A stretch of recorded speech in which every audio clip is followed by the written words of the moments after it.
নমস্কার বন্ধুরা, শুভমিতার কিচেনে আপনাদের সকলকে জানাই স্বাগতম। অনেক তো বাঙালি খাবার হলো, এবার চলো একটু মোগলাই খাবার হয়ে যাক।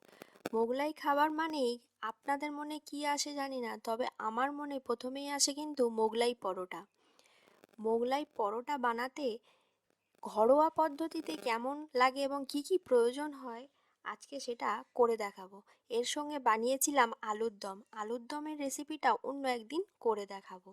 চলো বন্ধুরা, আমরা ফিরে যাই মূল রান্নাতে। প্রথমে একটা কড়াইতে তেল গরম করতে দিয়ে দেবো খুব সামান্য পরিমাণ, এবং এতে ফোড়নের জন্য দিয়ে দেব অল্প একটু জিরে। জিরেটা ফোড়ন দিলে রান্নার স্মেলটাই অন্যরকম হয়ে যায়।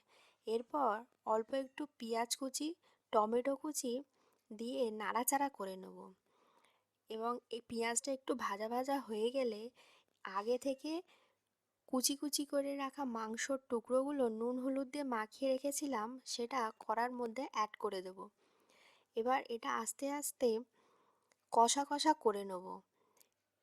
এরপর এতে আস্তে আস্তে অ্যাড করে দেবো মটরশুঁটি, ধনেপাতা কুচি, সামান্য পরিমাণ মিট মশলা,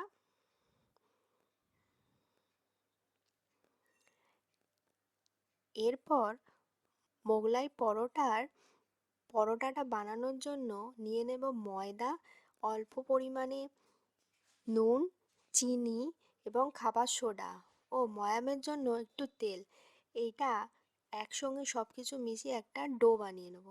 অন্য একটা কড়াইতে তেল গরম করতে দিয়ে দেব। এরপর ওই পরোটাটা এরকমভাবে পাতলা করে বেলে নেব।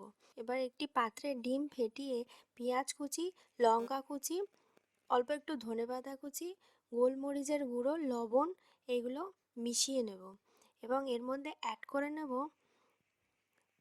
Bread crumbs.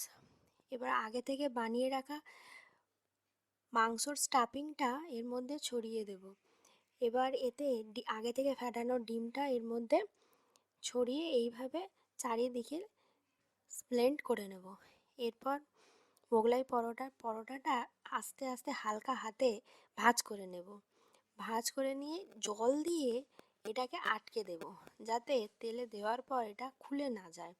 হালকা হাতে এটা করতে হবে, না হলে কিন্তু এটা খুলে যাওয়ার চান্স থাকে। এরপর ওর দিকে গরম তেলে এটা হালকা করে তুলে ছেড়ে দেব।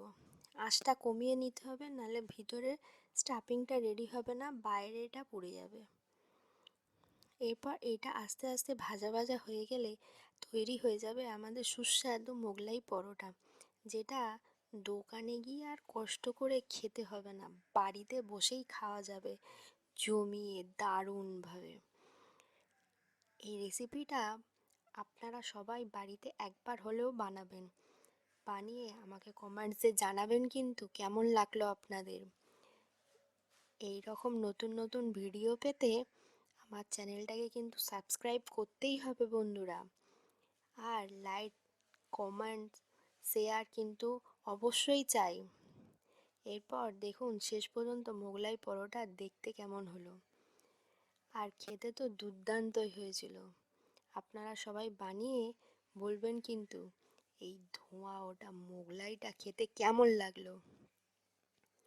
এরপর মোগলাইটা আস্তে আস্তে একটু দোকানের মতো কাটিং করে ধনেপাতার চাটনি আর আলুর দমের সঙ্গে পরিবেশন করলেই তৈরি হয়ে যাবে আজকের নতুন রেসিপি মোগলাই পরোটা।